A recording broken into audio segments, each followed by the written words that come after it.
자, 재화의 용역의 공급 시기 살펴보죠. 공급하는 자, 즉 공급자는 재화나 용역을 공급하는 거래에서 세금 계산서를 2장 발급해서 한 장은 자기가 갖고 다른 한 장은 공급받는 자에게 교부, 즉 줍니다. 이 세금 계산서에는 공급자와 공급받는 자 간 거래 관련 핵심 정보가 기록되어 있는데요. 특히 이 핵심 정보는 과세 당국에게도 꼭 필요한 정보입니다. 그러기에 이 필요한 정보가 누락되거나 또는 부실기재되거나 또는 미신고되어서는 절대 안 됩니다. 자, 이러한 부실기재나 누락을 선제적으로 차단하기 위해 세금계산서 발행자, 즉 공급자만 세금계산서를 신고하는 것이 아니라 공급받는 자도 세금계산서 신고를 해야 합니다. 앞에 살펴봤죠. 자, 이러한 규정에 따라 과세당국은 양자의 신고를 크로스체크, 즉 상호 대사하여 정확성 여부를 확인할 수 있습니다. 자, 이런 크로스체크, 상호 대사의 핵심 기능을 담당하는 그 핵심 문서가 바로 이 세금계산서죠. 자, 이 세금계산서는요, 어쩌면 부가가치세의 꽃이라고 할 수도 있습니다. 정말 중요한 법정 증빙이에요. 자, 그래서 부가가치세세법은요, 세금계산서와 관련해서 굉장히 엄격하고 그리고 꼼꼼한 규정을 많이 두고 있습니다. 앞으로 3주 정도 이 세금계산서 관련 공부를 해볼 텐데요. 그런데 우리 지금 이 수업을 듣는 학생들이 회계사나 세무사, 세무공무원 시험 준비하는 학생들도 있고, 그죠? 각종 자격증 염두에 두고 있는 학생도 있는데, 자, 그와 관련해서 말씀드리면, 그런 시험 관련해서, 부가가치세 관련해서 이 세금계산서 관련 문제는 꼭 나옵니다. 굉장히 많아요. 그죠? 네. 자, 그래서 여러분들, 관심 있는 학생들은 잘 들어두길 바랍니다. 자, 일단, 세금계산서 관련 첫 주제는 그 세금계산서의 발급 시기입니다. 세금계산서를 정확하게 발급하고 주고받기만 한다면 그 발급 시기는 공급자와 공급받는 자 간에 알아서 정하면 되는 게 아닐까요? 그렇지 않습니다. 부가가치세법은 원칙적으로 세금계산서의 발급 시기를 엄격하게 규정하고 있어요. 그런데 동시에 또 너무 엄격하게 적용할 경우, 원칙만 강조할 경우 이 공급자와 공급받는 자 간에 다양한 거래가 있을 수 있는데 좀 힘들 수 있어요. 이 규정에 얽매여가지고. 그쵸? 네. 그래서 또 특례 규정을 두기도 합니다. 그쵸? 예외 규정이랄 수 있죠. 특례 규정이란 건. 자, 이 세금계산서의 발급 시기를 규정하기 위해 필요한 개념이 재화와 용역의 공급 시기입니다. 언제 재화나 용역을 공급한 걸로 보느냐, 그 시기를 이제 규정하는 것인데요. 자, 공급자와 공급받는 자 간 다양한 거래가 발생할 수 있습니다.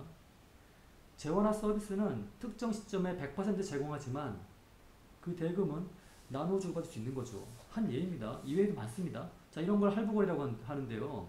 자, 이런 할부거래의 경우 재화나 서비스를 언제 공급할 것으로 볼 것인가? 그렇죠? 대금을 나누어 받을 그때로 볼 것이냐? 아니면 재화나 서비스를 공급한 시점으로 볼 것이냐? 대금 지급 여부 상관없이 다양합니다. 자, 어쨌든 부가가치세법은요,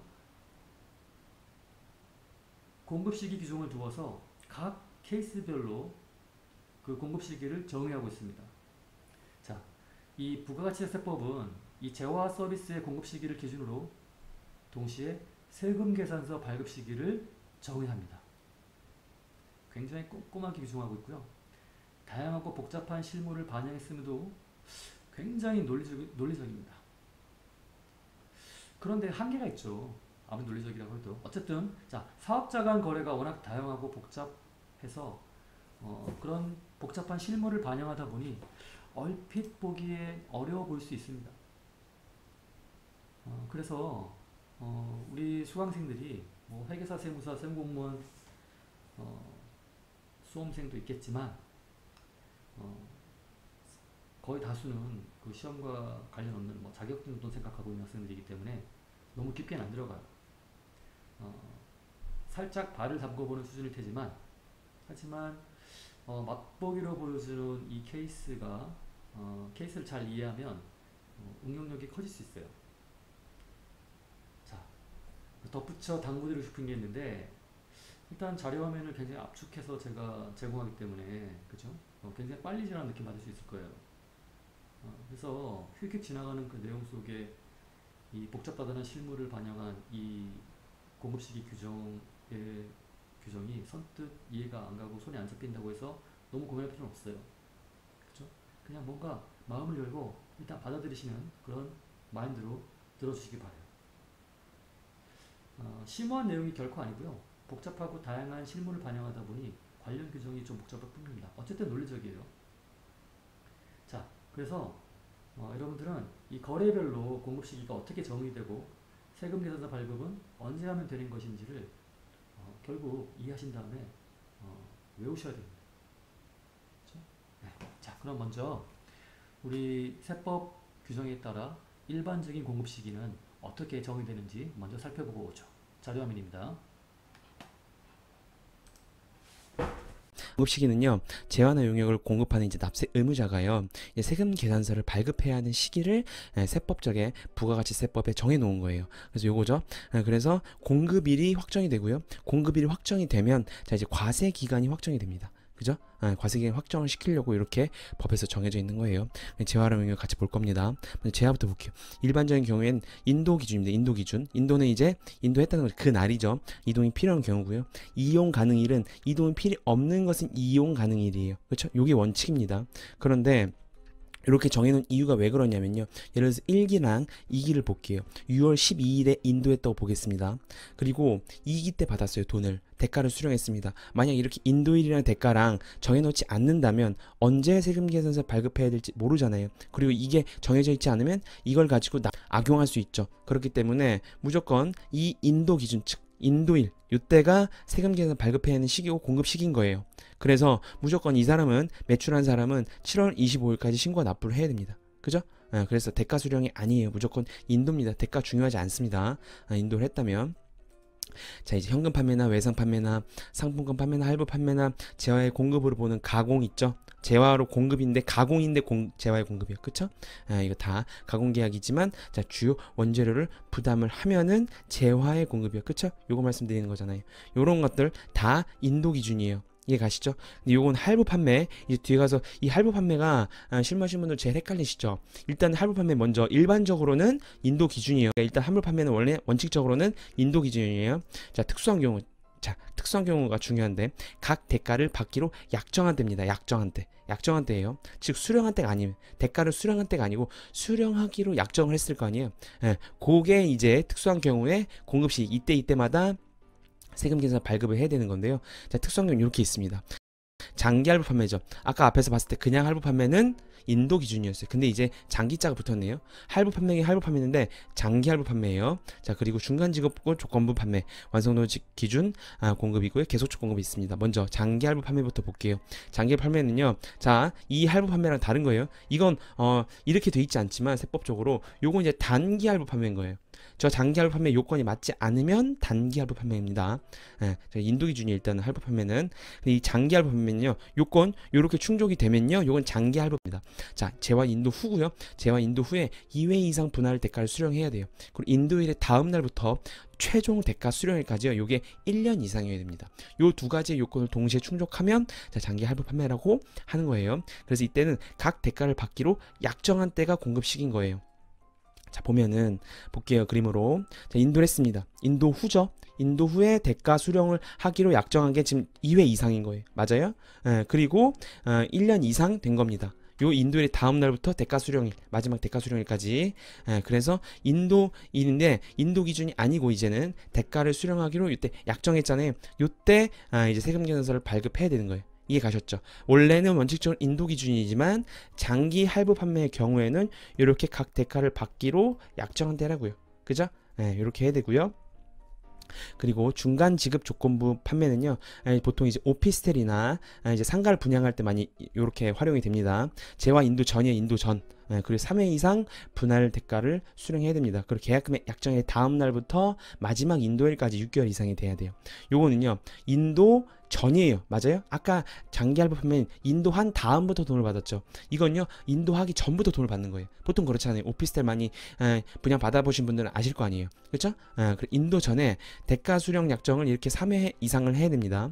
그리고 여기 대가 수령 하기로 약정 그 다음 날부터 인도일까지 6개월 이상이 돼야 돼요. 요게 중간 지급 조건부 판매가 됩니다. 마찬가지로 이때 인도가 아니고요. 각각 대가수령 약정한 때가 공급 시기가 됩니다. 요때 세금 계산서를 발급을 해야 되는 거예요. 그래서 각 대가로 받기로 약정한 때입니다. 그리고 완성도 기준 지급은요. 요게 이제 제 완성 비율에 따라 각 대가를 받기로 한 건데, 자 이제 예를 들어 조선업입니다.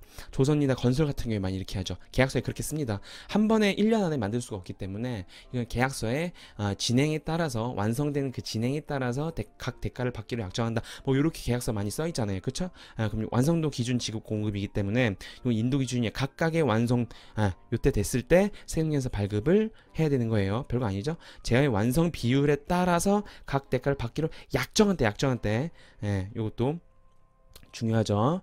그리고 계속적 공급은 재화를 계속하는 건 뭐가 있을까요? 예를 들어서 그쵸, 가스나 전기나 이런 것들 있잖아요. 그죠? 각 대가를 받기 약정한 때입니다. 왜냐면 계속 공급하고 있으니까 언제 공급 시기인지 정해야 될 거 아니에요. 그렇기 때문에 각 대가를 받기로 약정한 때예요. 그죠? 별거 아닙니다. 특수한 경우는 그래서 각 대가를 받기로 약정한 때를 공급 시기로 하는 그때 세금계산서 발급을 하는 거예요. 자, 특례 규정의 필요성을 제가 이제 설명하고 자료화면을 볼 텐데요. 예를 들어서 일단 여러분들의 어떤 이해를 좀 먼저 도와볼게요. 자, 우리 지난 시간에 그 과세 기간을 살펴봤는데요. 부가가치세. 크게 봐서는 제1기와 2기로 구분이 되죠. 자, 이런 거리를 한번 예를 들어 볼게요. 제1기에 세금 계산서를 먼저 공급자와 공급받는 자 간에 주고받아요. 그런데 실제 재화나 용역의 공급은 제2기에 합니다. 그렇죠? 하나의 거래인데 1기에 먼저 세금 계산서를 주고받고 실제 재화나 공급은 재화나 서비스의 공급은 2기에 하는 것이죠. 하나의 거래입니다. 자, 그렇다면 제1기에 세금 계산서를 받은 세금을 받은 공급받는 자는 제1기에 매입세액 공제를 신청하고, 그죠? 1기가 1월부터 2월 30일인데 그 1기 과세 기간이 끝난 시점을 기준으로 25일 뒤, 즉 7월 25일까지 1기에 받은 세금 계산서를 제출하고 매입세액 공제를 신청하는 것이죠. 과세 당국은 환급해 줍니다. 한 8월 초쯤에 환급해줘요. 자, 제2기에 실제 재화를 공급하고 공급자가 공급받는 자로부터 부가가치세 매출세액을 거래 징수하여 과세 당국에 납부합니다. 자, 이렇게 정상적으로 신고 납부가 이루어진다면, 그쵸? 1기에 공급받는 자는 매입세 공제를 받고 2기에 공급자는 공급받는 자로부터, 그쵸? 거래 징수하여 매출세액을 납부하면, 그쵸? 이렇게 정상적으로 신고 납부가 이루어진다면 문제가 없습니다. 그런데 이런 경우를 한번 가정해 볼게요. 제1기에 부가가치세 매입세 공제를 받은 공급받는 자가 제2기에 재화를 공급받고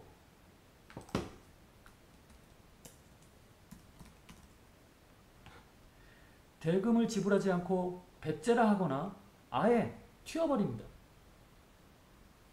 자, 그러면 공급자는 일단 대금을 받지 못했지만 공급가액의 10%를 과세당국에 신고 납부해야 합니다. 자, 그런데 이런 공급자를 보호하기 위해서, 그쵸? 예, 대손세액 규정이라는 게 있어요. 대손세액 공제 신청 규정이라는 게 있는데 뭐냐면, 자, 공급자는 대금을 받지 못했음을 과세당국에 신고하고요. 그쵸? 예, 정당한 사유로 물론 돌려받지 못했음을, 그쵸? 뭐 둘이 막 짜고 하거나 이러면 안 돼요. 어떤 정당한 어떤 거래를 했는데 이 공급받는 놈이 나쁜 놈이라서 도망가서 내가 못 받았다. 그걸 신고해요. 그러면 과세당국은 그 공급자가 일단 자기 돈으로 그 부가세 낸 거 있죠. 그거를 돌려줍니다. 그렇죠? 네, 이런 걸 대손세 공제 신청에 의한 환급이라고 하는데 이거와 관련해서 뒤에 가서 배웁니다. 자, 이 경우 과세당국은 그 공급자가 신고한 납부 매출액을 돌려주고요. 그쵸? 네. 그 다음에 물론 이 공급자는 공급받는 자가 재화, 뭐 서비스 이런 것만 낼름 받고 거래대금을 지불하지 않았으니 뭐 물건이나 서비스를 고스란히 떼인 셈이죠. 그런데 이거는 공급자가 책임을 져야겠죠. 자, 우리는 부가가치세만 따져봅시다. 자, 부가가치세만 놓고 볼 때 누가 루저일까요? 루저. 공급자는 대손수익 공제 신청을 통해 냈던 매출세액을 돌려받으니 부가가치세 측면에서는 손해가 없습니다. 그렇습니다. 최종 루저는 이걸 그냥 내비두면 그죠? 과세당국이 최종 루저가 되는 거예요.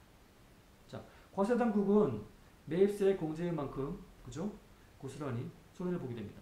원래 그죠? 매입세 공제를 해준 건 공급자가 공급받는 자로부터 나중에 매출세액을 거래징수해서 낼 걸 가정하고 매입세 공제를 해줬는데 그 매출세액이 거래징수되지 않는 거예요. 그렇죠? 네. 자, 이런 문제를 차단하기 위해 그렇죠? 할 수 있는 방법은 뭘까요?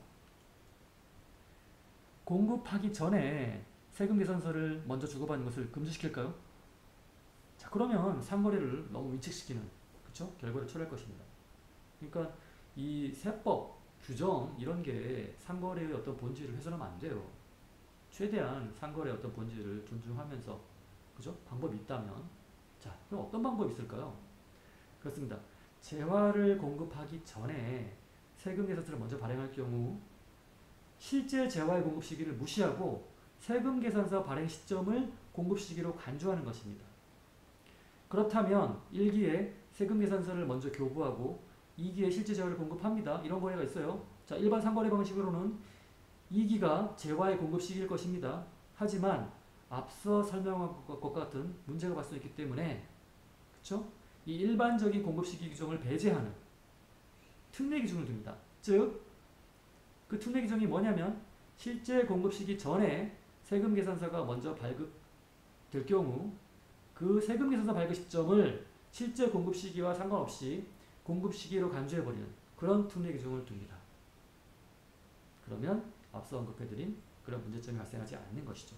과세당국이 최종 루저가 되지 않게 됩니다. 자, 이 공급시기 특례 규정을 설명하는 자료화면을 우리 살펴보고 공급시기의 일반적인 규정과 특례 규정을 우리 공부하는 걸 마치는 걸로 하죠. 자, 자료화면 갑니다. 자, 특례 먼저 공부하도록 할게요. 자, 특례는요, 세금 계산 선 발급이 있고요. 장기 할부 판매 등 특례가 있어요. 장기 할부 판매, 그쵸? 할부 판매인데 장기. 우리가 저번 시간에 다 요건 검토했잖아요. 그쵸? 폐업시 특례가 있습니다. 먼저 세금 계산 선 발급 특례부터 공부할 건데요. 세금 계산 선 발급은 공급 시기 있잖아요. 저번 시간에 공부했던 원칙적인 공급 시기. 그 전에 이제 선 발급을 하는 거예요. 그쵸? 그리고 후발급은요, 공급식 이후에 세금에서 발급을 하는 건데, 선발급은 공급시기가 여기 있고요, 후발급은 공급시기가 여기 있어요. 자, 그런데 이 후발급은 원칙적으로 인정이 안 돼요. 선발급은요, 자, 일단은 공급시기보다 먼저 발급을 하는 거죠. 그쵸? 먼저 발급을 하는 건데, 원칙적으로 첫 번째, 선발급을 하기 전에요, 대가를 무조건 수령을 해야 됩니다. 이게 제일 중요한 거예요. 원칙 시작이 대가를 먼저 수령한 상태에서 선발급이 되면은 요걸 인정을 하는 거예요, 세법에서. 자, 무조건 대가 수령이 중요합니다. 이게 왜 중요하냐면요, 잠깐 볼게요. 왜 중요한지. 저 대가 수령이라는 것이 대가를 수령했을 때만 선발급이 인정이 되는 거예요. 자, 예를 들어서 1기 과세 기간이 공급 시기라고 볼게요. 그러면 이때 세금에서 발급을 해야 됩니다. 그쵸? 그러면 이제 공급자는 매입자한테 이제 이렇게 세금에서 발급을 해요. 그리고 매입자는 원래 돈을 이렇게 줘야 되는 거죠. 근데 돈을 안 주고 2기 때 돈을 주기로 한 거예요. 이해 갔어요? 네, 이 돈을 주기로 한 거고, 요때 이제 1기 때 과세기간 때 신고는 7월 25일 해야죠. 신고를 어떻게 해요? 공급자는 공급 이제 세금에서 발급을 했잖아요. 이렇게. 그렇기 때문에 선발급을 했는데 대가 수령 아직 나중에 안 이루어진 걸 보는 거예요. 왜 대가 수령을 먼저 해야 되는지를 지금 이유를 보는 겁니다. 근데 만약 대가 수령 이렇게 후에 했을 경우에 문제를 보는 거죠. 문제점이 지금 이게 지금 왜 대가 수령을 이 선발급 전에 해야 되는지를 지금 공부하는 거예요. 이렇게 만약에 대가수령 나중에 받기로 하면요. 자, 일단 세금계산 발급은 했죠. 근데 아직 대가수령은 이렇게 안 이루어진 거예요. 그쵸? 그러면 공급자는 어쨌든 세금계산 발급했으니까 매출세액 내야 돼요. 그쵸? 안 받았으니까. 근데 매입자는 매입세액 공제 일단 받죠. 왜요? 세금계산 발급 받았잖아요. 이렇게. 그죠? 거래 징수를 했다고 일단 증빙을 받은 거니. 대가를 아직 안 줬을 뿐이지. 그죠? 그러면 매입세액 공제 받습니다.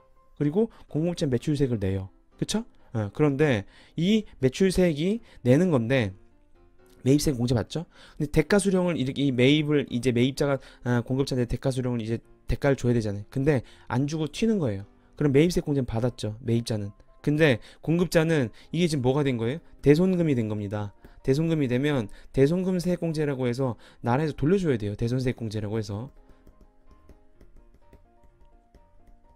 그러면 국가에서 이 매입자한테 돈을 주게 된 거예요. 매입자가. 이해 갔어요? 네, 그래서 이 매입세액만 국고에 손실이 되는 겁니다. 이해됐죠? 이렇게 돼버리면 공급자는 대손세액 공제를 결국엔 이건 다시 경감을 시켜주고요. 대신에 이 매입자는 이렇게 매입세액만 받고 튀어버리는 거예요. 그렇게 되면 문제가 되잖아요. 그렇기 때문에 반드시 이 대가수령이 중요한 거예요. 대가수령이 이 세금 계산 발급 전에 요 시기에 있어야 되는 겁니다. 이해되셨죠? 그래서 이유가 이렇게 되는 거예요. 대가수령이 먼저 세금 계산 발급하기 전에 있어야지만 그 선발급으로 인정을 해주겠다. 그래서 이렇게 되면요, 선발급 같은 경우에 이제 원칙적인 공급 시기가 이제 아니고요, 요때 세금계산 발급하는 때가 공급 시기로 바뀌는 거예요. 이해 가시죠? 그리고 요때가 이제 공급 시기가 되는 거예요. 근데 이제 무조건 실무에서 대가 수령한 다음에 세금계산 발급하는 것은 쉽지가 않겠죠. 그래서 어느 정도의 기한을 정해 놓습니다. 세금계산 발급 후에요, 7일 이내에 대가 수령한 거 요것도 인정을 해줘요. 세법에서. 이해 가셨죠? 그래도 여기 이때는 공급시기가 이때가 되는 거. 어쨌든 7일 이내에 대가를 수령한다. 그러면 공급시기가 되는 겁니다. 선발급 인정을 해주는 거예요. 자, 그리고 두 번째로 세금에서 발급을 했는데요, 30일 이내에 대금 지급 시기를 정해 놓는 거예요. 이해 갔어요? 아까 7일이었죠. 계약서 약서. 보통 이제 세금계산서 발급을 할 때 여기다 이제 비고에다가 이제 언제까지 이제 돈을 주고 받기로 한다라는 걸 비고에 적고 발행을 하면 그게 계약서나 약정서가 되겠죠. 그 대신에 이게 30일 이내 대금 지급 시기가 정해져 있어야 돼. 그럼 이러면 대가를 이제 받고 왔다 갔다 하겠죠. 그렇죠? 그러니까 세법에서는 요 두 번째 시기, 요 두 번째 요 사항도 선발급의 특례로서 인정을 해줍니다. 이때 당연히 세금에서 발급 시기가 공급 시기가 되는 것이고요. 세 번째로요, 세금에서 발급을 하고 대가를 수령하고 그다음 공급 시기가 같은 과세 기간에 있으면요, 이것도 인정을 해줍니다. 그렇죠? 어쨌든 신고하기 전에 다 된 거잖아요. 그렇죠? 대금이 수령된 게 중요한 거니까. 그렇죠? 세금에서 발급하고 원래는 7일밖에 없었어요. 7일 이내에 됐는데 그게 이제 조금씩 유들 있게 바뀐 겁니다. 그렇죠? 그래서 요 같은 공급 시기에 있으면 이것도 선 발급으로 인정을 해줍니다. 그래서 같은 과세 기간이어야 돼요. 요 세 개가. 세금 계산 선 발급은 일단 중요한 게 대가 수령이에요. 대가 수령. 대가 수령이 원래는 원칙적으로 세금 계산 발급하기 전에 원래 받아야 되는 거지만 7일 이내가 있었고, 그죠? 그 다음에 대금 청구 시기가 확정이 되면 30일 이내 되고요. 그죠? 같은 과세 기간이면 됐어요. 그쵸? 그리고 또 하나 조기 환급자 같은 경우에는 그게 30일 이내에 됩니다. 그쵸? 같은 과세 기간. 장기 할부 판매 등 특례 보겠습니다. 장기 할부 판매. 자, 원래는 원칙적인 공급 시기 어떻게 됐어요? 그쵸? 이거 각 대가를 받기로 약정한 때 저번 시간에다 공부했죠. 장기 할부 판매 1년 이상이어야 되고 2회 이상 받아야 되잖아요. 그쵸? 계속 조건도 마찬가지로 각 대가를 받기로 약정한 때입니다. 맞아요? 근데 이 두 가지에 대해서는 원래는 수령하기로 약정한 때, 그죠? 수령할 때가 아니고 약정한 때잖아요. 그죠? 이때로 해야 되지만 특례를 둬서요, 이렇게도 가능한 거예요. 예를 들어서 인도든 재화의 인도든 용의 제공 상관없어요. 대가 수령을 계속 할 거 아니에요. 그쵸? 계속 할 거 아니에요. 그럼 원래는 원칙적으로 수령하기로 약정한 때지만 만약 이게 한두 번이 아니고 계속 엄청 많아요. 그러면 이때 매번 세금 계산서 발급을 해야 되죠. 이해 갔어요? 이게 실무상 너무 힘들다는 거예요.